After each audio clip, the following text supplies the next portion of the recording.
Bienvenue dans les nouvelles capsules des Oui, c'est possible, où je vais à la rencontre de personnes qui ont osé créer leur vie qui les inspire, osé créer leur vie de leurs rêves.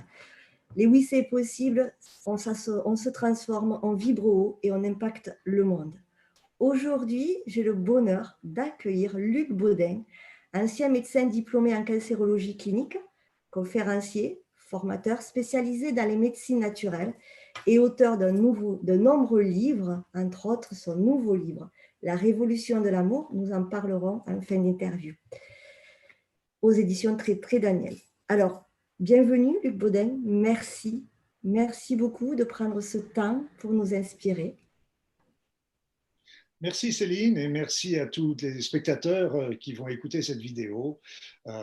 J'espère qu'elles vous aideront sur votre chemin, c'est surtout ça. Que mon expérience, ma petite expérience pourra vous aider sur votre chemin.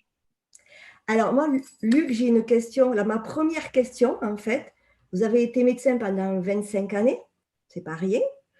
Puis un jour, vous avez changé d'angle et donc vous avez dû laisser vos patients, vous avez dû laisser votre carrière professionnelle dans la médecine. Quel a été ce cheminement pour vous, pour lâcher les patients, la médecine et ce que vous faites aujourd'hui? Ce qu'il faut savoir, c'est que lorsque j'étais médecin, j'adorais mon métier. J'adorais mon métier parce que c'était vraiment une médecine de famille.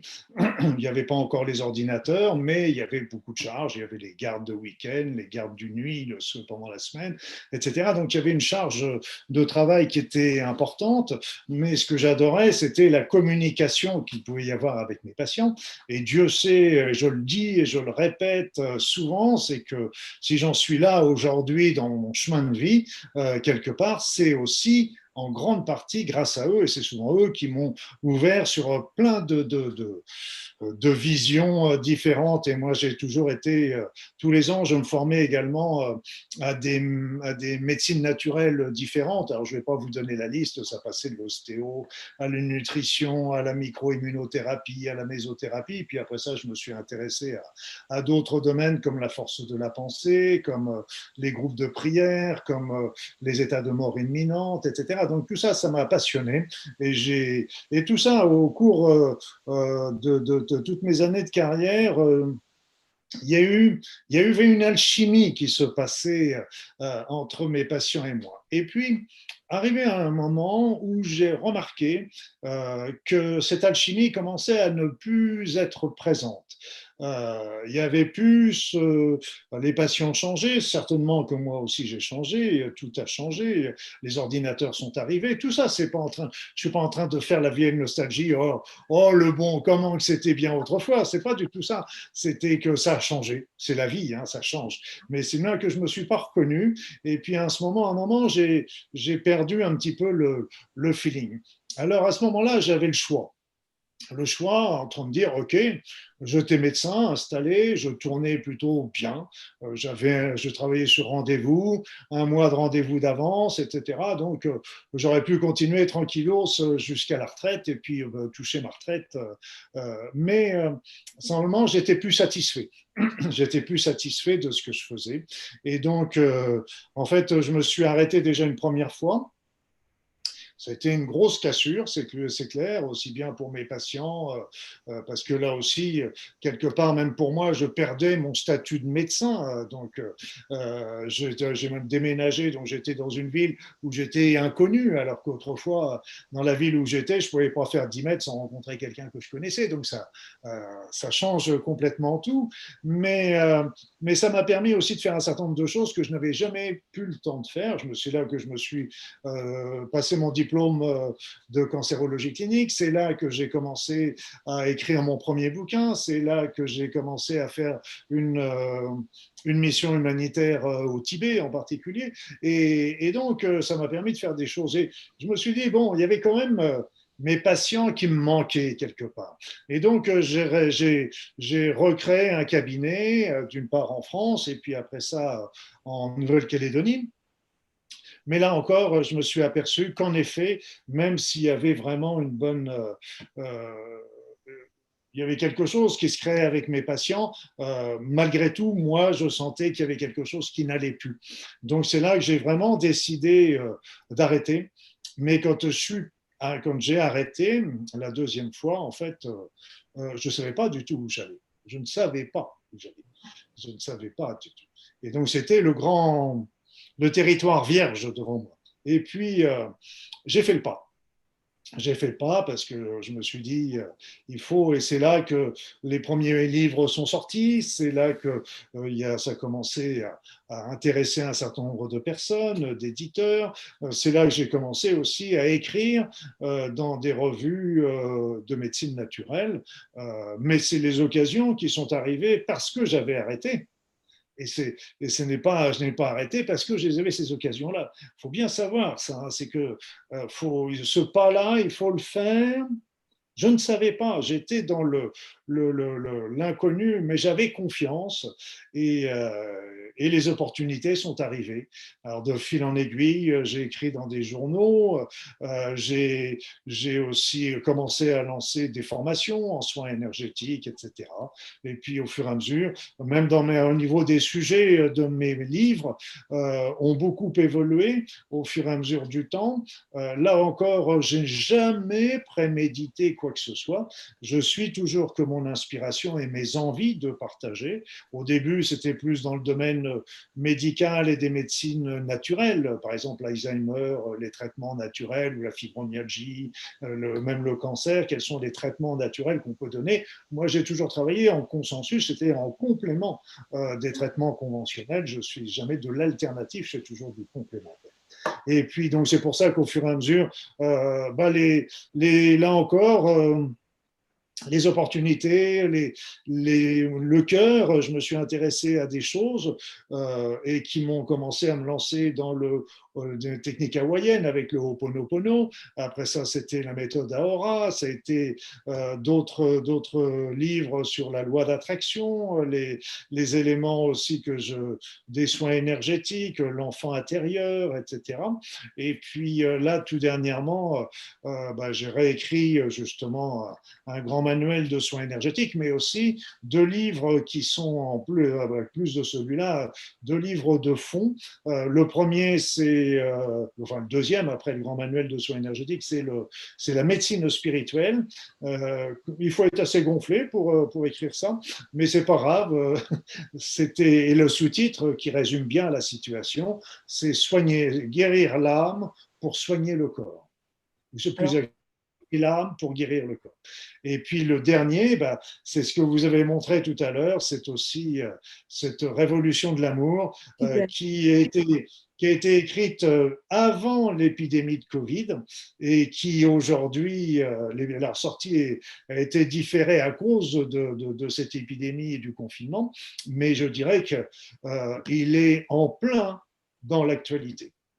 Voilà, j'ai résumé. C'est bien, nickel. C'est parfait. C'est parfait. Et oui, nous sommes dans une période dite incertaine pour beaucoup d'entre nous. Et c'est vrai que le dernier, alors j'ai un coup de cœur, on l'a dit en off, j'ai vraiment un coup de cœur pour ce livre. Je pense qu'il peut vraiment nous inspirer à justement faire cette révolution de l'amour et nous permettre de baisser un petit peu toute cette tension, toutes ces peurs qui nous inondent tous les jours. Il n'y a pas un jour où on ne nous demande pas d'avoir peur. Donc, on va en parler et c'est vrai qu'il est très, très beau. Et donc, moi, vous avez fait ça. Donc, le cheminement, en fait, donc vous avez arrêté la médecine, vous êtes parti dans tout ça, dans toutes ces ouvertures, sans trop savoir où ça allait vous mener finalement. Et moi, j'ai envie de vous dire, le regard des autres, des confrères, peut-être de la famille, des proches, ça a été quoi? Parce que je suppose que tout le monde peut-être vous a pas dit, c'est super ce que tu fais, vas-y, fonce. C'est là qu'il y a un grand tri, hein, de toute façon. C'est là qu'on retrouve les vrais amis, les gens vraiment qui nous aiment. Voilà, parce que il y en a beaucoup qui qui me traitaient complètement de fou et de farfelu de faire des choses pareilles. C'est évident qu'il y a toujours, il y a aussi tous ceux qui aimeraient bien faire la même chose et qui n'osent pas et qui sont toujours en train d'essayer de nous donner, c'est les réponses par la raison. Et donc, c'est la raison qui domine. La raison, il y a des personnes en plus, moi, dans les familles, je voyais ça aussi, c'est qu'on vous a mis à une place dans la famille qui n'est pas une place que vous avez choisie, hein, mais c'est on vous a mis dans une place là, et puis d'un seul coup, vous répondez plus à cette place. Et donc là, il y a beaucoup de personnes qui s'interrogent, qui comprennent pas. Les amis, comme je vous dis, les vrais amis, en général, ils disparaissent. Il n'y a pas besoin de forcer la chose. Par contre, les vrais amis, ils sont toujours là. Et puis, vous en faites d'autres, de toute façon, qui sont plus en adéquation avec le cheminement que vous faites. Les collègues, ben, je dirais que de toute façon, j'étais déjà un petit peu un médecin à part, dans le sens que je faisais déjà de la médecine naturelle. Je me rappelle quand je me suis installé, je faisais de l'acupuncture et de l'homéopathie, en plus de la médecine générale. Et donc, et souvent, on me traitait de farfelu parce que je faisais de l'acupuncture et de l'homéopathie. Donc, c'est pas grave, farfelu pour farfelu, autant. Mais bon, avec le temps, ça s'est arrangé avec mes collègues. C'était arrangé parce que ils ont vu un peu que même si je faisais des choses qui sortaient un petit peu de l'or ordinaire, je le faisais en conscience. Et puis, ils voyaient que je ne faisais pas ça, je dirais de façon. par-dessus la tête et que je gardais les pieds sur terre et que je faisais toujours mon travail de médecin généraliste, comme on l'appelait, comme on l'appelle maintenant. Donc, de ce point de vue-là, j'ai jamais eu de soucis parce que justement, je faisais mon travail, je faisais mes gardes, je faisais mes formations en médecine conventionnelle, plus les formations en médecine naturelle. Donc tout ça prenait un peu de temps, évidemment, mais bon, c'était la médecine, j'adorais. J'adore toujours quelque part, mais Différemment. voilà. Différemment. Pardon. Différemment. C'est une médecine différente. Différemment. Voilà, oui, oui, c'est. C'est vrai que les réponses que j'ai à donner souvent peuvent surprendraient certainement beaucoup de médecins, mais je suis assez content avec les nouvelles générations. Il y en a beaucoup qui s'ouvrent sur tout ça et qui travaillent beaucoup plus avec le cœur. Hein, et je pense que la féminisation aussi de la profession y a été aussi pour quelque chose. Mais pas que. Hein, il y a aussi beaucoup d'hommes qui sont sensibles. Et j'ai bon espoir dans cette nouvelle génération. Voilà, qui changera sans doute quelques réformes au niveau du Conseil de l'ordre et de la sécurité sociale dans les prochaines années ou prochaines décennies. Pourquoi Moi, pas? je suis un Pourquoi pas? éternel optimiste. Je suis très Moi aussi. optimiste. Pourquoi pas? Surtout que vous, quand vous avez commencé l'homéopathie, c'était l'homéopathie. Bon, moi, je sais que moi, mes parents m'ont soigné par homéopathie depuis gamine, hein, voilà. Bon, et que c'était pas que des granules avec du sucre dedans, parce que ça soigne vraiment déjà les petits maux des enfants de l'hiver, etc. Mais c'est vrai qu'à l'époque, on faisait partie des jeunes un petit peu. Ben, qu'est-ce que c'est? Tu ne prends pas des antibiotiques, tu prends des granules. C'est vrai que c'était surprenant. Alors que maintenant, beaucoup moins quand même. Les choses ont bien évolué quand même. Les choses ont bien évolué, mais l'homéopathie, on sait bien qu'elle est passée à la trappe récemment. Et je peux en dire un mot d'ailleurs, parce que Oui, allez-y, tout allez-y. simplement, parce que l'homéopathie, moi, je l'ai pratiquée donc, pendant toutes mes années d'exercice et ça a vraiment donné des résultats extrêmement intéressants, surtout sur les maladies chroniques, difficiles. Ça a aidé vraiment les personnes. Sur les maladies, ce qu'il faut comprendre, c'est qu'il est impossible de réaliser une étude sur l'homéopathique, sur un médicament homéopathique, comme on le ferait sur un médicament allopathique. Pourquoi? Parce que tout simplement, quand il y a une personne qui vient avec un rhume, on vient voir un homéopathe, l'homéopathe n'a pas un remède, mais il a 20 remèdes à proposer selon les symptômes présentés. C'est-à-dire que si le rhume coule clair ou épais, s'il y a une perte d'odorat ou non, s'il y a des petites croûtes dans le nez, etc. À chaque fois, c'est un remède différent. Alors, si on prend un de ces 20 remèdes et qu'on se dit, tiens, on va le tester, voir si ça donne un résultat sur le rhume, c'est évident que ça va être efficace que sur une petite partie des personnes qui auront un rhume. Et évidemment, le résultat ne sera pas au rendez-vous. Alors, c'est pour ça que je proposais des études différentes sur l'homéopathie. C'est plutôt de prendre, je sais pas, 20 médecins homéopathes, de leur envoyer à chacun 20 malades atteints d'un rhume et de laisser le médecin choisir le remède adéquat et de vérifier ultérieurement le résultat. Parce que c'est une thérapie de terrain. Et c'est évident qu'on n'a pas tous le même terrain. Là, j'entendais une vidéo, enfin, qui était une personne qui était très éclairée, parce qu'elle disait, mais par exemple, pour les médicaments allopathiques, on commence à tester, on a commencé maintenant de tester depuis pas mal d'années, les médicaments pour l'adulte et pour l'enfant. Bon, déjà, c'est une première chose. Mais on s'est arrêté là alors que c'est une erreur. La première erreur, c'est qu'il serait peut-être intéressant d'étudier aussi les remèdes sur les personnes âgées. Parce que les personnes qui ont 75, 80 ans, ils n'ont pas le même dynamisme bio, la même physiologie. Donc, il est important de vérifier qu'il n'y a pas de nocivité. Mais il serait aussi intéressant d'étudier ces médicaments sur les hommes et également sur les femmes parce que les femmes et les hommes n'ont pas le même métabolisme et de donner des posologies ou des remèdes identiques à un homme ou à une femme, les femmes sont beaucoup plus fragiles sur un grand nombre. Fragile, je dirais, j'enlève le mot fragile. Non, les femmes ne sont pas fragiles, elles sont beaucoup plus sensibles, dans tous les sens du mot d'ailleurs, Ouais. mais aussi beaucoup plus sensibles aux médicaments. Et donc, c'est pour ça que le médicament est peut-être intéressant, mais peut-être que pour les femmes, il suffirait de donner la moitié de la dose qu'on donne à un homme, par exemple. Je ne sais pas. C'est mon cas en tout cas. Moi, c'est divisé par deux, voire pédiatrique. Donc, voilà. Voilà, exactement. Donc, Merci Céline d'apporter de l'eau à mon moulin. voilà. Donc, je me suis dit, alors là, il n'y a pas de souci là-dessus. Et c'est vrai que l'homéopathie, ben, voilà, hein, on en est de nos jours. Mais là aussi, j'ai bon espoir parce que les choses aussi bougent et que ben, Oui, il y a des gens comme vous, il y a plein de personnes qui aussi disent leur vérité et puis écoutent leur cœur et vont communiquer un message et diffusent. Donc, moi, moi aussi, je suis vous assez savez, c'est confiante. que moi aussi, de toute façon, ça arrivera à refaire surface un jour ou l'autre, ça c'est clair. Mais il y a une loi en biologie qui est très simple et qui est largement oubliée, c'est qu'il y a une inversion de l'effet en fonction de la dose. C'est-à-dire que quand on prend une dose d'un produit, par exemple le café à dose plusieurs tasses par jour, etc., ça va nous exciter et ça va nous empêcher de dormir. Mais inversement, le café à dose infinitésimale pourra résoudre un certain nombre d'insomnies. Et donc, c'est l'inversion parce on est à dose pondérale ou à dose infinitésimale et ça s'inverse en fonction de la dose. Voilà.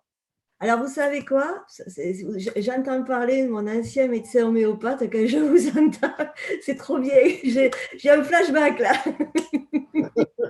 Oui, et puis j'ai des cheveux blancs, on Ah peut ben commencer à voilà. parler, Ah on ben peut voilà. commencer à parler de son médecin. C'est J'assume, j'assume, énorme. j'assume. Énorme. Mais J'ai un flashback là. Et justement, on est dans l'amour, on est dans le cœur. Et en off, je vous ai dit, j'adore la phrase votre cœur connaît votre route. C'est ce que vous avez fait, vous le dites bien. Vous dites, ben, quand j'ai tout lâché, je ne savais pas où j'allais, mais j'avais confiance en mon cœur. Et cette phrase, je la trouve magnifique. Et moi, j'aimerais bien savoir, est-ce que vous pourriez expliquer aux personnes là, qui vont regarder, parce qu'ils vont nous dire, ouais, vous êtes bien gentils tous les deux, mais votre cœur, mon cœur connaît ma route, c'est bien gentil, mais en fait, moi, voilà, je travaille beaucoup, j'arrête pas, j'ai des enfants, j'ai le mari ou la compagne, j'ai une vie qui est à 100 à l'heure. Moi, le cœur, je n'ai pas forcément le temps d'écouter mon cœur. Il faut travailler, il faut gagner sa croûte, etc. Est-ce que vous pourriez nous expliquer, s'il vous plaît, alors, votre cœur qui est trop, c'est magnifique, votre cœur connaît votre route. oui, et la phrase suivante qui allait avec, c'était mais votre cœur connaît la route, aurez-vous le courage de le suivre? Exactement. Aurez-vous Moi, je dois le suivre. Parce qu'en fait, déjà, ce qu'il faut savoir, c'est que écouter son cœur, moi, j'ai arrêté mon travail pour faire je ne sais trop quoi, mais bon, j'ai trouvé les opportunités sont arrivées à ce moment-là. Mais ce qu'il faut bien comprendre, c'est que il n'y a pas forcément besoin de tout changer non plus. Il n'y a pas besoin. On peut avoir un travail, je dirais, pour subvenir à ses besoins et aux besoins de la famille, tout en faisant d'autres activités à côté qui répondent à notre cœur. Donc on peut déjà. Voilà. Et puis, je dirais qu'il y a la raison qui, comme vous le dites, ben, il faut bien que je paye mes traites, il faut bien que je paye les études de mes enfants, il faut bien que. Voilà, mais. Et puis après ça c'est la raison. Et puis après ça, la raison m'aurait pu me dire, comme je le disais tout à l'heure, je continue. J'étais tranquille, un mois de rendez-vous d'avance. Euh, Aujourd'hui, j'en aurais certainement trois parce qu'il y a de moins en moins de médecins, donc j'aurais pu continuer tranquillement jusqu'à ma retraite sans problème. Donc ça, la raison me disait continue, continue, même si tu n'as plus la fibre pour le boulot, continue. Mais là, vous savez, après ça fait des personnes aigries. Combien de personnes que l'on rencontre dans son boulot qui sont aigris? Ils en ont ras-le-bol de leur boulot. Ils en ont ras-le-bol de leur boulot, ils le font parce qu'il faut bien gagner sa croûte, etc. Par contre, leur cœur, quand on l'écoute, on se dit, on aimerait, on aspire à quelque chose d'autre. On aspire à quelque chose d'autre. Et donc, et moi, j'ai vu beaucoup de personnes qui aspiraient à quelque chose d'autre et qui étaient assises comme sur un banc, voilà, et qui attendaient que les opportunités arrivent. Et les années passaient, et les années passaient, et les années passaient. Et donc, c'est pas comme ça que ça fonctionne. C'est-à-dire, c'est qu'il faut qu'on mette en mouvement le processus, et à ce moment-là, les opportunités arrivent. Il y a la phrase que j'ai entendue 100 fois quand j'étais gamin, aide-toi, le ciel t'aidera. Donc, mais aide-toi, commence par t'aider. Et puis après, les choses arriveront. C'est la confiance dans la vie et ce à quoi on n'a pas du tout l'habitude de nous présenter des choses. On nous présente, surtout aujourd'hui, on nous montre un monde agressif avec les virus qui vont nous attaquer, avec le risque de se faire des attentats, des révolutions, d'une météorite qui tomberait sur la Terre, d'un nouveau cataclysme, etc. Donc on nous met sans arrêt dans la peur. Et cette peur, c'est ce qu'il y a de plus terrible parce que à cause de cette peur, on se trouve sclérosé et donc, et quelque part, on donne notre pouvoir aux autres, aux dirigeants, je dirais. Et là, on perd notre power, comme disent les Anglais, le power. On perd notre power. Et c'est de notre faute parce que c'est nous qui l'avons donné, ce pouvoir. Et puis après ça, les autres à qui on a donné le pouvoir, ils en font pas forcément très bon usage, mais on ne rentrera pas dans les détails. Et l'élément, c'est de se dire, OK, je reprends le pouvoir de ma vie. Et c'est pour ça que ça m'a beaucoup plu aussi le Ho'oponopono, parce que d'un seul coup, avec cette technique hawaïenne, eh bien, on reprend le pouvoir de notre vie. On n'est plus des victimes, on n'est plus en train, parce que quand on est victime, c'est terrible, parce que, ah oui, mais j'attends la décision de mon patron, ah oui, j'attends de savoir si ma femme ou mon mari est d'accord, oui, j'attends, mais c'est parce qu'on a donné le pouvoir. Mais si d'un seul coup, on reprend la responsabilité de notre vie, d'un seul coup, c'est nous qui avons le pouvoir. C'est nous, si on a fait les choses, on peut les défaire et on peut changer. Et ça, c'est quelque chose que j'ai véritablement vécu. Parce que c'est vraiment à nous de bouger et non pas d'être sur un banc en train d'attendre. J'avais une femme comme ça, elle me dit j'attends l'homme de ma vie. Oui, c'est bien. C'est bien. C'est bien, c'est bien. Et combien il y en a? Mais je lui dis, mais qu'est-ce que vous faites pour ça? Ah ben non, j'attends. Ben, je lui dis, si vous voulez trouver l'homme de votre vie, il serait peut-être intéressant de faire partie d'associations, de choses qui vous plaisent déjà, parce que si vous faites partie d'une association, je ne sais pas, si vous êtes joggeuse, vous faites partie d'une association de joggeurs, vous rencontrerez peut-être quelqu'un déjà où vous aurez un atome crochu ensemble. Donnez des opportunités. Parce qu'il y avait toujours il y avait la petite histoire. Tu aimes bien les petites histoires, Céline? Une petite histoire. Allez, Allez, allez, allez, une allez, petite, une petite histoire. allez, une histoire. Alors, c'était l'histoire de Moshe. Moshe qui priait tous les jours de sa vie. Oh mon Dieu, faites que je gagne au loto. Oh mon Dieu, faites que je gagne au loto. Tous les matins, il se levait. Oh mon Dieu, faites que je gagne au loto. Alors, au bout d'un certain nombre d'années, le bon Dieu, il en a eu un peu jusque-là. Et puis, il a dit à Moshe, bon, bah, moi, je veux bien que tu gagnes au loto, mais joue au moins. Oui, ben, ma foi, ben oui, c'est ça. Mais c'est vrai qu'il y a, il y a beaucoup de, il y a beaucoup de situations. Ben moi, la première, hein, des fois, on se dit, ben j'attends, t'attends quoi? T'attends quoi? T'attends de mourir parce que demain, tu peux mourir ou même dans une heure. Donc, fais-le, ose. Et c'est possible, Voilà. oui, c'est possible finalement. Et Et c'est comme ça que je suis là aujourd'hui. c'est ça, c'est ça, Voilà. c'est Parce ça. que, parce que vous avez osé. J'ai osé, ouais, oui, oui, j'ai osé. Et Voilà. je suis super fière parce que c'est un super bon moment, plein d'amour. Et c'est vrai que moi, enfin, je vois genre, des personnes, quand je les accompagne ou quand c'est souvent ça, c'est ouais, mais là, j'ai ça, j'ai ça, j'ai ça, j'ai ça, j'ai ça. Et oui, et vas-y. Qu'est-ce qui t'empêche? Et c'est pas après pas, on ne te demande pas, comme vous dites, hein, de tout foutre en l'air, et puis voilà, pas après pas, tranquillement. Mais c'est vrai qu'après, l'être humain a peut-être la notion de lâcher prise, c'est très compliqué chez l'être humain. Et puis, et la loi de la Surtout dans cette société. surtout dans cette société, on est en plus dans le matériel. Moi, c'est vraiment quelque chose de moi qui me. Alors, plus je vieillis, plus je le vois, et plus on est vraiment dans le matériel, dans les acheter, acheter, acheter. Mais on achète l'extérieur, mais est-ce qu'on se prend soin de notre être intérieur, de notre cœur? Et alors, c'est vrai qu'il y a les mots maintenant à la mode, l'intuition, écouter son intuition. Qu'est-ce que ça veut dire? Ben, tiens, je vous la pose. Qu'est-ce que veut dire écouter son intuition finalement? Oh, c'est très simple. C'est très, très simple. C'est très, très simple. C'est qu'en fait, c'est comme quand vous allez au restaurant. Vous allez au restaurant et puis d'un seul coup, vous ouvrez la carte, bingo, il y a votre regard qui tombe là sur un plat. Et en général, c'est le bon. C'est celui dont vous avez envie. Ce n'est pas forcément le meilleur pour votre santé, mais c'est que notre intuition, c'est elle qui nous donne la première information. Après vient la raison. Après vient la raison. Et donc, les femmes sont beaucoup plus outillées que les hommes sur l'intuition. Quand, là encore, c'est une généralité. Il y a des hommes qui ont beaucoup d'intuition et inversement, des femmes qui travaillent beaucoup plus avec la raison. Mais je veux dire que l'intuition, vous êtes devant une situation, vous avez un choix. Déjà, intuitivement, vous avez quelque chose qui vous tente. Déjà, c'est ça la première information. Et puis ensuite, il y a la raison qui se ramène.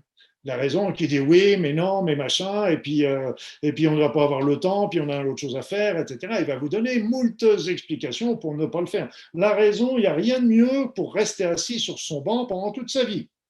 Oui, c'est vrai, exact. Pourquoi? Parce que si on écoute son intuition, on est obligé de changer. Changer, ça fait peur. Il faut lâcher prise. Alors que la raison, elle nous dit oui, mais on va rester dans nos petites habitudes. C'est rassurant. Sauf que cette raison, elle oublie une chose qui est très simple, c'est que le monde change autour de nous. Demain sera obligatoirement différent d'aujourd'hui. Et de dire qu'on va reprendre, même là avec notre épidémie qu'on est en train de vivre, de se dire qu'un jour on va pouvoir reprendre notre petite vie qu'on avait en 2018 ou en 2019, c'est raté, ce n'est plus possible. Il va y avoir obligatoirement beaucoup de changements qui vont s'être proposés. Donc de se dire je reste la raison, voilà. Et c'est quelque part, il y avait un qui avait dit la véritable vie se situe en dehors de nos peurs, en dehors de nos habitudes. C'est là où c'est Jonathan le goéland, celui qui s'envole et qui va découvrir le monde, pendant que tous les autres restent dans la basse-cour. Et il revient toujours avec plein d'informations. Et c'est vrai que là, je me rappelle, j'avais un sujet de philo qui m'avait été posé et qui m'avait beaucoup. Il y a des. Voilà, ça, Sophie, je ne me rappelle pas des autres, mais celui-là, je m'en rappelle particulièrement. C'était quelle est la différence entre réussir sa vie et réussir dans la vie? Et alors, c'est rigolo, c'est très, très rigolo ce que vous dites parce que moi, quand j'étais infirmière scolaire, j'ai eu la chance de croiser le chemin de Jean-Luc Delarue quand il faisait ses tournées, je ne sais pas si vous vous souvenez, contre les addictions, qu'il allait informer les jeunes sur les addictions. Et donc, j'avais eu la chance qu'il vienne dans l'établissement scolaire où j'étais quand j'étais infirmière, et il avait dit aux jeunes d'entrée cette phrase: est-ce qu'il vaut mieux réussir sa vie ou est-ce qu'il vaut mieux réussir dans la vie? Après, tout est un choix. Et ce qui se passe, c'est quand on est pris au départ par cette société, cette éducation scolaire et autres, on nous fait miroiter la réussite dans la vie, dans la vie, dans la vie, parce que il faut avoir gagné de plus en plus sa vie, monter l'échelle sociale. Là, c'est des signes de réussite sociale et réussite de sa vie, de la vie, de la vie. Et en fait, on s'aperçoit un beau jour que d'avoir la plus grosse voiture, la plus grosse maison ou la plus belle télévision, ça nous apporte peut-être des petits plaisirs au départ, mais après, c'est pas là que se trouve le bonheur. Et donc, on nous fait confondre aussi le plaisir et le bonheur. Donc, on a le droit d'avoir des plaisirs. D'aller manger, de déguster un bon plat est toujours un grand plaisir. D'aller regarder, d'aller dans un musée, moi, c'est un grand plaisir. D'aller dans une bibliothèque, moi, c'est un grand plaisir. D'écouter une belle musique, c'est un grand plaisir. Mais c'est toujours que du plaisir. Ce n'est pas le bonheur. Et le bonheur, c'est justement, c'est quand on suit son cœur. C'est quand on suit son cœur, il va nous indiquer notre chemin. Et c'est là qu'on est heureux, visiblement. C'est là qu'on est heureux. Dans le reste, on est toujours. Notre société, c'est une société qui est terriblement sans amour. Et puis, c'est une société où règne une insatisfaction permanente. On est toujours insatisfait. Insatisfait parce que il y avait une petite histoire que j'avais lue aussi, parce que je m'étais passionné sur les états de mort imminente. À l'époque, ça s'appelait les Near Death Experiences, les NDE. Et il y avait un jeune qui était mort et qui racontait son expérience. Et elle m'avait fait beaucoup rire parce qu'il devait avoir dans les 16-18 ans. Et quand il est arrivé devant il raconte que pendant sa NDE, il avait rencontré un bel être de lumière qui était plein d'amour envers lui, de compassion et d'attention. Et cet être lui a posé la question, piège, piège. Réfléchissez, écoutez bien cette question, elle est détonnante. Et cet être lui a dit: qu'as-tu fait de ta vie?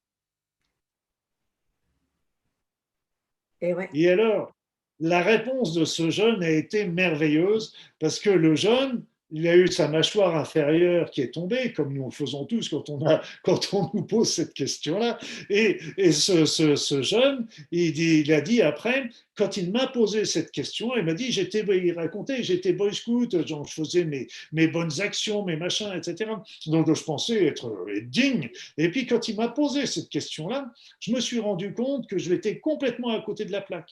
Et il disait même, c'est comme si je passais un examen et que toutes les révisions que j'avais faites pour préparer cet examen étaient complètement en dehors du programme. Donc j'étais hors programme. Et je pensais être quelqu'un de bien parce que je faisais des bonnes actions, etc. Mais en fin de compte, il s'est aperçu que c'était complètement en dehors du sujet. Donc, qu'as-tu fait de ta vie? Qu'as-tu fait de ta vie? Alors c'est vrai que le jour où je passerai de l'autre côté, moi je pense qu'il y a quelque chose derrière et je pense que c'est là-bas que se passe la vraie vie, mais ça c'est mon histoire. Mais le jour où je passerai derrière, avant de partir, j'aimerais bien me dire, avoir deux, trois trucs à répondre quoi, quand on me posera la question, qu'as-tu fait?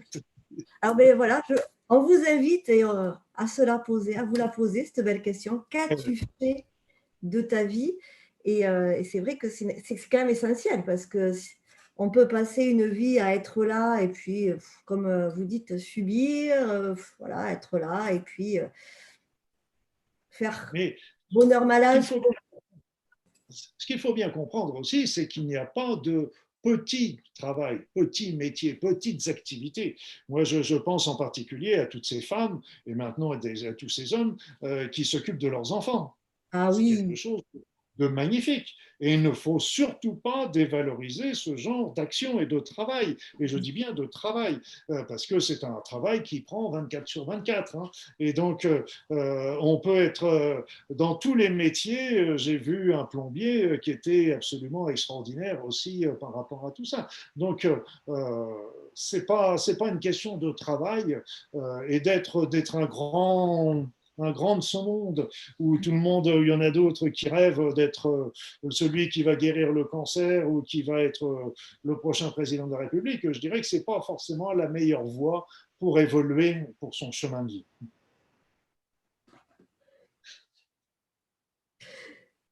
Non, mais c'est juste parce que je ne dénigre pas, mais c'est évident que toutes ces personnes qui sont en politique ont un nombre petit et grand, petits et grands politiciens, ont un grand nombre de tentations. c'est ça. Et, et, et comme me disait mes petites passions, je vous ai dit, il m'a apporté plein de trucs. Il y en avait une, elle m'avait fait beaucoup rire parce qu'elle m'avait regardé. C'était une petite grand-mère, elle devait avoir bien 85, 90 ans, toute ridée, un petit peu voûtée comme ça. Puis elle me regardait, je me rappelle encore son regard du coin de l'œil comme ça, avait un petit peu malicieux. Puis elle me dit, mais vous savez, docteur, le diable, eh ben, il est toujours tentant. Et oui, exactement, exactement. C'est vrai qu'après, ils ont des tentations et puis ben, après, Ah c'est oui, leur libre arbitre de prendre ou pas. Et moi, je me dis toujours, qu'est-ce que je ferais à leur place? Parce qu'on est des simples êtres humains. Et c'est pour peut-être, ça. C'est pour ça, c'est que je dis, c'est pas forcément le chemin le plus facile qu'ils ont choisi pour évoluer. C'est en plus, c'est un chemin de grande, grande, grande responsabilité. Euh, Moi, je pense qu'il faudrait toujours choisir des politiciens, pas, comme politiciens, des gens qui ne veulent pas être dans la politique.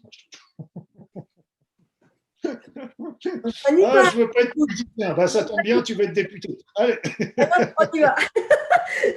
au moins. Ah bah alors justement, parlons de politique de l'amour. Tiens, voilà, ça me vient comme ça. La révolution de l'amour. Elle est là et vous le dites très très bien. Elle se fera dans chacun d'entre nous et après elle s'explosera à l'extérieur. Dans ce livre, donc il y a même un CD de méditation, j'ai oublié de le dire tout à l'heure. C'est aux éditions Très Daniel. Vous parlez de nouveaux paradigmes, que c'est une révolution d'abord de l'amour pour nous. Alors, est-ce que vous pouvez nous expliquer un peu plus? Qu'est-ce que ce beau livre?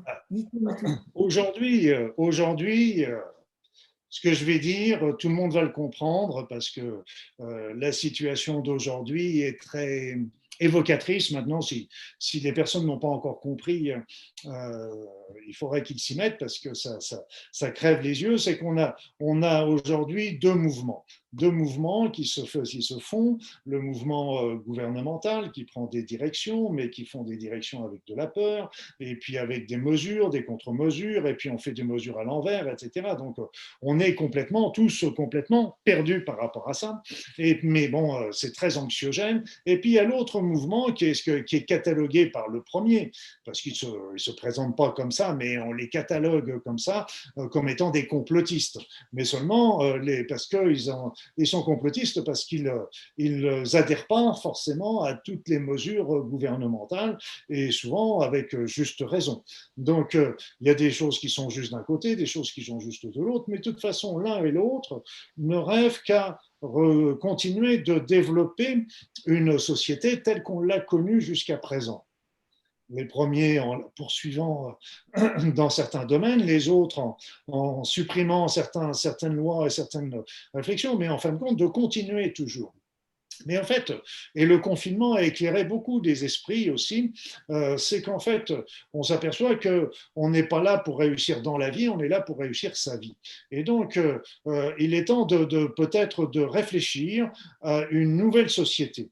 De toute façon, une nouvelle société va apparaître, comme je le disais tout à l'heure, obligatoirement. Et donc, plutôt que de rester les bras croisés sur son siège, eh bien, en attendant, en passant son power aux autres, à ce moment-là, on peut se dire, et si nous, on était en train de penser une société, quelle est la société de nos rêves? Quelle est la société de nos rêves? La société de nos rêves, c'est une société où tout le monde pourrait vivre heureux, avec de quoi manger dans son assiette, avec de l'eau potable, avec toute sa famille autour de lui, avec ses amis en plus, et puis un toit sur la tête. Après ça, ce que la religion du voisin ou la pensée du suivant, on s'en fiche à partir du moment où on est tous dans le respect des uns des autres, ça n'oppose aucun problème, aucun problème. Et moi, j'ai connu ça il y a déjà bien des années parce que à la fin de mes études de médecine, j'avais été bien formaté pendant 8 ans et donc j'avais besoin d'air et donc je suis parti avec mon sac à dos sur le dos en routard. Mais j'étais le routard. Je dormais avec tous les gens de la base, etc. J'ai traversé l'ex-URSS, j'ai été parmi les premiers occidentaux en Chine quand elle commençait à s'ouvrir, etc. J'ai passé 6 mois en Inde et dans tout ce voyage, à la fin de ce voyage, je me suis dit, qu'est-ce que j'en tire de ce voyage? Qu'est-ce que j'en tire? Parce que j'ai vu un nombre de pays extraordinaires, des gens extraordinaires, des architectures extraordinaires. Qu'est-ce que j'en tire? Eh bien, ce que j'en ai tiré, c'est ce que je viens de vous dire. C'est qu'en fin de compte, dans tous les pays du monde, tous les gens que je rencontrais n'aspiraient qu'à ce que je vous ai dit tout à l'heure. Voilà. Et comme on dit, quand on est dans l'espace, dans la station, je ne sais plus comment, eh bien là, on peut regarder la Terre, mais il n'y a pas de frontières. On n'est qu'une seule humanité sur une seule terre. Et donc, il est temps de revoir un petit peu ce paradigme. Et moi, je trouve insupportable aujourd'hui que nous soyons dans l'opulence, alors qu'il y a des personnes qui meurent de faim aujourd'hui, qu'il y a encore des milliards d'êtres humains qui sont sans eau potable à leur disposition. Donc, c'est insupportable quelque part. Donc, il est temps de revoir une société qui serait vraiment basée sur 3 termes qu'on connaît bien déjà, sans parler encore de l'amour, c'est la liberté individuelle, pour que chacun puisse évoluer à son propre compte, sur son chemin de vie, la fraternité entre les individus déjà d'un même pays et aussi entre les différents individus sur la Terre, et l'égalité. Et comme disait Coluche, on est tous égaux, mais ce sera très dur. Donc, C'est vrai, c'est vrai. ah oui, mais il n'y a même pas une égalité homme-femme. Même pas une égalité homme-femme. Quand je vois que les femmes, pour un travail équivalent à celui d'un homme, sont moins payées, c'est scandaleux. Et on est en France. C'est vrai. Puis, Et on dit en plus, le droit de vote aux femmes a été donné en 1945, si je me souviens bien. Et en fait, les Turcs ont donné le droit de vote aux femmes bien avant, entre autres. Donc il faudrait qu'on… on est d'accord, on est d'accord. C'est vrai, Oui, on nous oppose sur tous les plans. Je veux dire, on est vraiment dans l'opposition totale sur tous les plans. oui. C'est Homme-femme, exactement comme l'allopathie et l'homéopathie. Ils ne sont pas opposés, ils sont complémentaires. C'est les hommes et les femmes, c'est complémentaire. Et je dirais, et je vais… Tu veux savoir pourquoi? oui, Luc, je veux savoir pourquoi. Dis-nous tout. Je te dirai tout. Eh bien, tout simplement parce que les hommes ont peur des femmes. D'accord. Ah, Parce que tout simplement, les femmes ont cette sensibilité et cette intuition que n'ont pas les hommes. Et donc, elles sont beaucoup plus rapides. Les hommes travaillent avec la raison, qui prend beaucoup de temps. Les femmes travaillent avec l'intuition, qui est directe. Et donc, et ça dérange extraordinairement les hommes. Et en plus, une société, les hommes ne peuvent pas se passer des femmes. Par contre, quelque part, les hommes et les femmes pourraient se passer. On pourrait imaginer les femmes se passant des hommes. Et alors, c'est ce que… je suis une femme et je pense que oui. Et Dieu sait C'est que ce je que suis mon mari. oui, Mais oui, mais l'un n'empêche pas l'autre. Mais si tu voilà, veux, c'est ce que j'avais appris d'ailleurs quand j'avais été voir un kahuna, c'était un guérisseur à Hawaï, parce que lui, il disait qu'est-ce qui est le plus important? C'est le roc, parce que c'est là que va se baser les îles. Après ça, c'est la terre. Après ça, c'est les arbres. Après ça, sont les animaux. Après ça, sont les humains. Mais dans les humains, après ça, sont les hommes. Et en haut, ce sont les femmes. Les femmes, c'est toujours le bien le plus précieux dans une société. Et ça, les femmes, on pourrait. Donc c'est ce qui fait. C'est pour ça que les femmes, à mon sens, ont beaucoup de mal, parce qu'en fin de compte, euh, les hommes se sentent quelque part. Il y a quelque part un sentiment d'infériorité, bête et méchant, parce que c'est pas, il n'y a pas d'inutilité, il n'y a pas d'inégalité. la On est complémentarité. tous à travailler de concert, mais il y a quelque chose qui les dérange. Et c'est pour ça que dans toutes les sociétés, on a vu comment les femmes ont été. De côté. Voilà. Je n'irai pas plus loin sur ce chemin. Ok. Et donc, cette révolution dans l'amour, tu dis que ça va vraiment passer par chacun de nous à titre individuel pour après l'offrir vraiment après au monde, à ce nouveau paradigme. Alors, je vais faire l'avocat du diable. Les gens qui vont nous écouter, ok, je veux faire ma révolution dans l'amour, mais je fais comment? Et je fais comment? Alors déjà, il faut savoir que cette révolution de l'amour, déjà, elle est très importante aujourd'hui parce que dans un côté comme de l'autre, on risque d'arriver dans des situations, je dirais, qui risquent de mal se tourner, de révolution, d'émeutes, de manifestations, etc., et qui n'apportent toujours que de la souffrance. Et cette révolution de l'amour, bah, c'est évident, déjà, on a vu un peu comment Gandhi, Nehru, etc., avaient réussi à faire des choses extraordinaires sans moyens militaires et sans moyens armés, donc c'est vraiment quelque chose aussi déjà important. Mais en plus, il est arrivé quelque chose de merveilleux actuellement, et c'est pas pour rien qu'on connaît une époque aussi difficile aujourd'hui, c'est que depuis pas mal d'années, il y a une montée du niveau vibratoire de la Terre, des vibrations de la Terre. Donc on la retrouve au niveau de la résonance de Schumann, on peut la tester avec la radiesthésie, on n'a pas d'appareil qui la mesure, mais on peut la tester avec d'autres moyens. Et d'ailleurs, c'est depuis cette montée que sont apparus comme de par hasard ces nouveaux enfants, nouveaux entre guillemets, les enfants indigos, arc-en-ciel, les autistes, les hyperactifs, etc., qu'on les traite comme des anormaux, alors que ce ne sont absolument pas des anormaux, ce sont des enfants qui sont inadaptés à notre société, on est d'accord. Seulement, notre société, plutôt que de se dire c'est eux à changer, et puis nous, on va les mettre sur Ritaline, et puis pour continuer notre petit truc, c'est un scandale. Alors que ces êtres ont des capacités intellectuelles qui sont extraordinaires et qui pourraient sans doute permettre de transformer notre société. Donc il est très important d'arrêter de les considérer comme des neuneux. C'est lamentable, alors que ce sont souvent des personnes qui sont au contraire extrêmement intelligentes, mais ils sont intelligents dans leur domaine. Voilà, puis le reste, ils s'en foutent. Alors, de toute façon, comme ils s'en foutent, ils auront leur bulle à la composition d'histoire parce qu'ils s'en foutent. Mais ils seront, c'est pas parce qu'ils ne volent pas, c'est parce que c'est pas leur truc. Donc, tous ces enfants sont apparus avec cette évolution.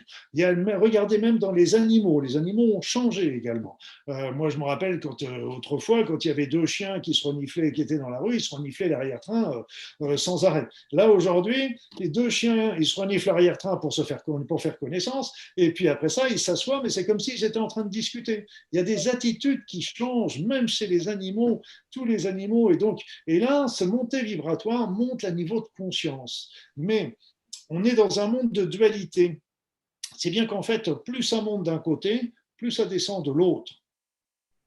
À nous de mettre le curseur là où on veut. Et nous sommes faits pour vivre au niveau vibratoire de la Terre. Or, ce niveau, il monte. Donc, il faut qu'on suive. Et c'est ça aussi qui désarçonne beaucoup de personnes sans trop comprendre. Ça favorise des anxiétés, des insomnies, des hyperactivités, ça peut favoriser même des troubles digestifs, etc. Ce n'est pas la cause, mais c'est un des facteurs qui va rentrer en ligne de compte. Mais cette montée du niveau vibratoire de la Terre fait qu'on a une conscience qui se développe, mais on a une puissance de pensée et de cœur qui s'est également développée. C'est-à-dire que cette révolution de l'amour que je décris dans mon livre, si je l'avais écrit il y a 20 ans, on aurait pu me qualifier de complètement utopiste. Et ça aurait été juste. Aujourd'hui, nous avons les capacités intellectuelle, on a la preuve que notre esprit agit sur notre corps, ok, placebo, sophrologie, etc. Notre esprit agit sur les autres, il y a eu des études de fait. Notre esprit agit sur la matière, la physique quantique l'explique très très bien également. Donc, elle agit même sur le champ magnétique terrestre quand on est nombreux à réagir ensemble. Donc, ça veut dire que notre esprit est très puissant et de plus en plus puissant. Et donc, il est peut-être temps d'utiliser cette puissance. Il est temps, si on a cet outil-là qui nous apparaît aujourd'hui, alors qu'on est dans une période de grand changement de l'humanité, il est peut-être temps justement d'utiliser cet outil, mais à bon escient. Sortons de notre peur et fermons la télévision et commençons par travailler avec notre cœur. Commençons par nous aimer nous-mêmes. Et ça, c'est compliqué pour beaucoup de personnes. C'est compliqué, mais on commence tout bêtement. Déjà, aimez votre corps. Votre corps, il vous permet de bouger, de faire plein d'expérimentations. Vous êtes sous la douche, vous passez le savon, vous remerciez votre jambe, vous remerciez l'autre jambe, vous remerciez vos pieds. Et si, c'est le jour où ils seront plus là qu'on pleure, alors qu'on devrait les bénir quand ils sont là. Et moi, j'aime bien ma jambe droite et ma jambe gauche, et il n'y en a pas une des deux que j'aime le plus. Super, super, je suis contente. Moi, toujours, hein, je vous aime toutes les deux, hein, toutes les deux. Donc, il faut commencer par aimer, s'aimer soi. On a fait des boulettes, ok, mais ce n'est pas tellement les boulettes qu'on a appris, qu'on a faites, c'est parce que ça nous a permis de comprendre, d'avancer, de grandir. Et donc, on ne les recommencera pas. C'est tout. Il faut être tolérant et pardonner, se pardonner, tout comme on peut le faire pour les autres également. Donc, ça ne veut pas dire qu'on avait raison, ça veut dire que, bon, bah, ok, j'ai compris, maintenant je passe à autre chose. Et donc, et à partir de ce moment, on va commencer à s'aimer, on va commencer à être tolérant. Notre corps a plus des imperfections, c'est évident. Moi, je me rappelle toujours, il y avait une jeune femme qui était venue dans mon cabinet, c'était une femme, une mannequin. Donc, elle était absolument magnifique, cette femme. Et puis, je ne sais plus comment on dit dans la conversation. Bon, bah, puis de toute façon, vous, il n'y a pas de souci au niveau de votre physique, etc. Elle me dit, ah non, non, non, croyez pas ça. Regardez, ma dent ici, elle est trop basse. Et puis, mon œil, il descend un peu de ce côté-là, etc. Donc, même ceux qui sont les top modèles, etc., sont encore dans l'insatisfaction de leur corps. Donc, il y en avait un, il disait, mais les petits bourrelets, c'est pas plus mal, hein, parce que ça fait plus de surface à caresser. Hein. Bien sûr. Il faut regarder les choses. Il y en avait un autre, lui, il avait un gros problème de surpoids, puis il me disait, et qui s'en servait, lui, de temps en temps, parce qu'il habitait Paris. Et puis en fait, de temps en temps, il se garait en double fil. Et puis il y avait un agent qui arrivait pour le verbaliser. Alors lui, il courait. Et puis, tant que comme il pouvait, évidemment, ce pauvre homme. Et puis il dit, ah, monsieur l'agent, non, non, ne me mettez pas l'amende parce que, oh là là, j'étais en voiture, puis j'ai vu une pâtisserie. Oh, j'ai pas pu m'en empêcher de m'arrêter. Ce qui n'était pas vrai du tout. Ce qui n'était pas vrai du tout. Mais l'agent était obligé de rire et il a dit, bon, allez, circulez. Donc, on peut toujours utiliser, non pas, c'est même pas des défauts parce que notre corps, il est ce qu'il est. Voilà, on a tous envie de le parfaire de ceci ou de cela, mais bon, il nous permet de faire plein de choses. Notre esprit, nos actions. Donc, commencer à s'aimer, et puis après ça, commencer à capter, recevoir les énergies et à les concentrer bien dans son corps, dans son cœur, pardon. Et puis à partir de là, on commence à envoyer son énergie dans son corps pour remercier son corps. Ah oui, mais j'ai telle maladie, etc. Oui, tu as telle maladie, mais t'as tout le reste qui marche bien. Commence à remercier le reste. Et puis la maladie, déjà, bah, envoie-lui de l'amour plutôt que de la maudire sans arrêt. Et peut-être que ça pourra peut-être aussi l'aider aussi de ce côté-là, plutôt que de lui envoyer sans arrêt des pensées négatives. Et donc, on envoie plein, plein d'amour à notre corps, à notre esprit, à notre âme. Notre âme, elle a besoin beaucoup, beaucoup de notre amour. Et donc, c'est comme ça qu'elle se nourrit. Et puis, à partir de là, on va pouvoir commencer par envoyer cet amour autour de nous. Alors, une question que je suis sûr qui te brûle les lèvres. Ah, pour voir. Je vais te le dire. Je vais te le Trop dire. fort, on va travailler sur la télépathie. Oui, mais l'amour, comment qu'on fait pour être dans l'amour? C'est ça. J'allais y venir. Je te laissais parler parce que c'est ça. Les gens qui vont, les personnes qui vont t'écouter, ok, on parle bien, on explique, mais comment? Moi, j'ai envie de savoir comment, Comment justement. être dans l'amour? Alors, c'est vrai que l'amour n'est pas quelque chose d'inné. Ok, ça s'apprend. Alors, il y a l'amour inné, bon, il y a l'élan amoureux qu'on connaît tous, mais il faut bien comprendre que cet élan amoureux n'a qu'un temps si on ne l'entretient pas non plus. Ça s'entretient l'amour, ça ne se fait. C'est pas quelque chose qui arrive en un claquement de doigts. Les parents, une maman, un papa, vont avoir un sentiment d'amour normalement inné, mais c'est pas forcément inné non plus chez tout le monde. Il faut bien le remarquer quand même. Hein. Mais ça n'empêche que on aime cet enfant, on aime son enfant et c'est quelque chose d'inné.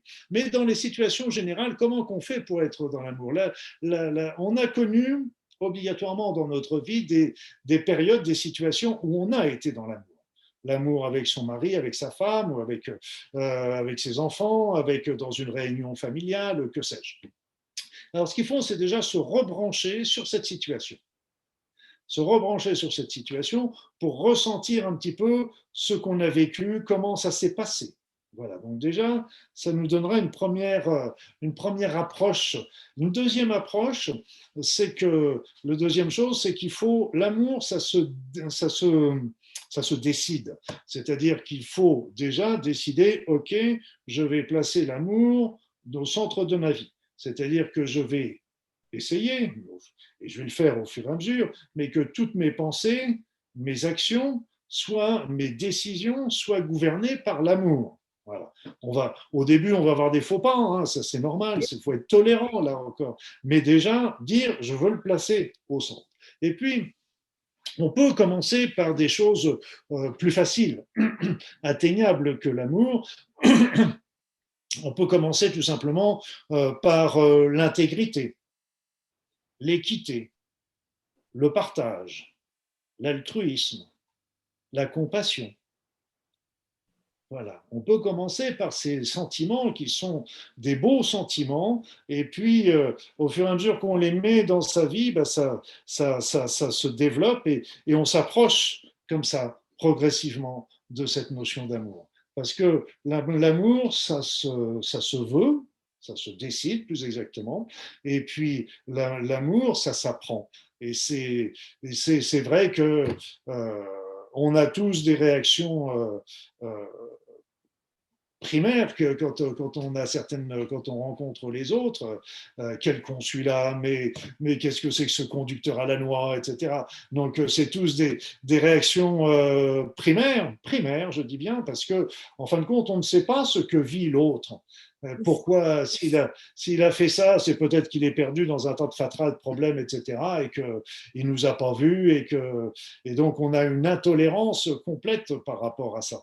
Et donc, c'est pour ça qu'on ne peut pas juger les autres parce qu'on ne sait pas ce qu'ils vivent. Tout comme les autres ne peuvent pas nous juger non plus. Et il ne faut pas accepter qu'ils nous jugent pour la même raison. Voilà, donc c'est une approche. Et donc, dans la pratique, c'est évident qu'il y a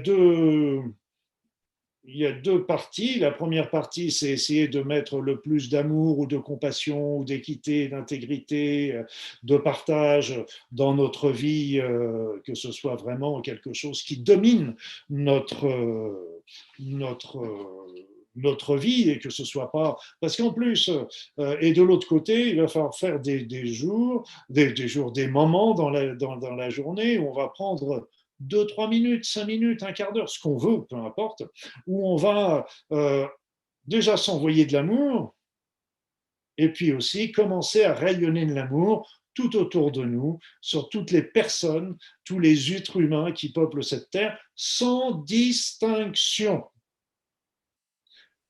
Donc, il est souvent envoyé encore plus d'amour aux hommes politiques, parce qu'il y avait une belle phrase qui disait aime-moi quand j'en ai le moins, quand je le mérite le moins, aime-moi quand je le mérite le moins, parce que c'est là où j'en ai le plus besoin. À méditer.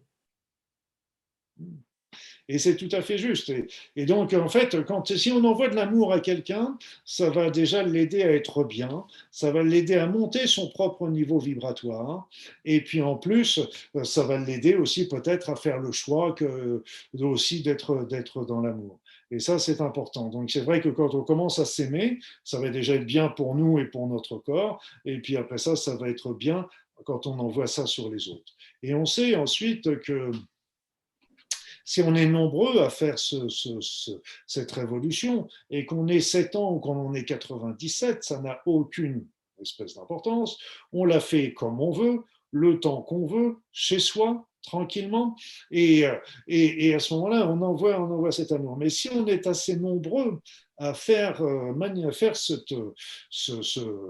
cette technique-là, c'est qu'on sait que à partir du moment où il y a un groupe, même qui ne se connaissent pas, ça n'a aucune importance, mais qui vibrent sur les mêmes fréquences, eh bien, à partir d'un certain nombre, qui n'est pas énorme, qui est souvent de l'ordre de quelques milliers, voire quelques dizaines de milliers, etc., sont capables de faire transformer l'ensemble du groupe, l'ensemble de l'humanité.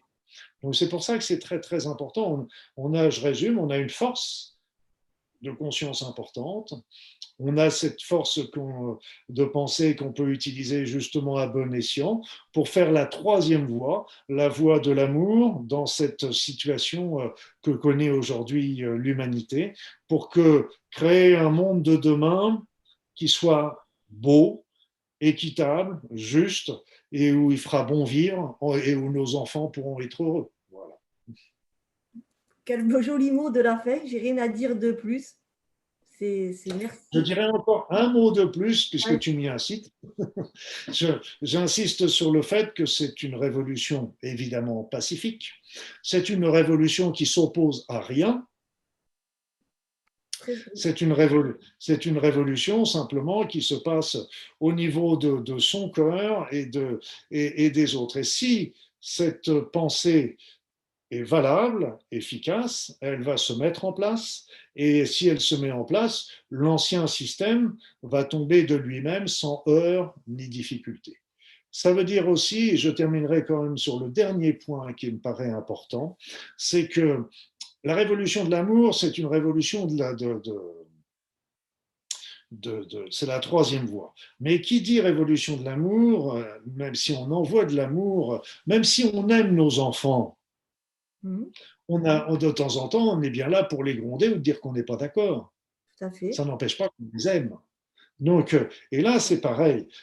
Quand on est dans la révolution de l'amour, on est dans cette pensée-là. Mais ça ne nous empêche pas de nous opposer à certaines directives ou certaines choses que l'on voit autour de nous. Ça n'empêche rien. On n'est pas devenu des bénis oui-oui. OK? Donc ça, c'est important. On a toujours le droit de dire nous ne sommes pas d'accord, toujours en respectant les autres. Et ça, c'est vraiment important. Mais on dit je ne suis pas d'accord, ça ne veut pas dire que je t'aime plus. Je gronde mon enfant, tu as fait une bêtise, bon, je te gronde, mais je t'aime toujours. J'ai pas de mots. C'est super. Merci, merci, merci de tout ce que tu nous as dit, de montrer aux gens que oui, c'est possible. Oui, c'est possible. Oui, c'est possible. Et c'est possible. Et n'oubliez pas que de toute façon, demain, le monde va changer. Obligatoirement, il va changer, surtout avec tout ce qu'on est en train de vivre. Maintenant, c'est à nous de faire en sorte que ce changement aille dans le bon sens. On a notre livre. Chacun. Voilà. Et qu'il n'y a pas. Alors, il y en avait une, elle me dit ah oui, mais moi, je suis qu'une petite, je ne pourrais pas y arriver. Il n'y a pas de petit. On est tous égaux. et on apporte tous la même brique à l'édifice. Hein. C'est tout à Ok. fait ça. Il On a n'y en a tous… pas un qui va apporter le parpaing et puis l'autre qui va apporter le petit caillou. Hein. Donc tout le monde apporte sa brique et c'est la même brique pour tout le monde. Et on a besoin de plein de briques pour monter ce beau mur un mur, c'est peut-être pas une belle image, mais ce beau justement mur, c'est plutôt la fermeture, c'est plutôt pour monter cette nouvelle société avec ces nouveaux paradigmes. Luc, merci. Merci, merci de cette interview qui est juste… Moi, je ne m'arrêterai pas hein, de t'écouter et de te poser des questions parce que c'est top, franchement. Je te remercie vraiment. Ça a été un super moment et vraiment, vraiment merci.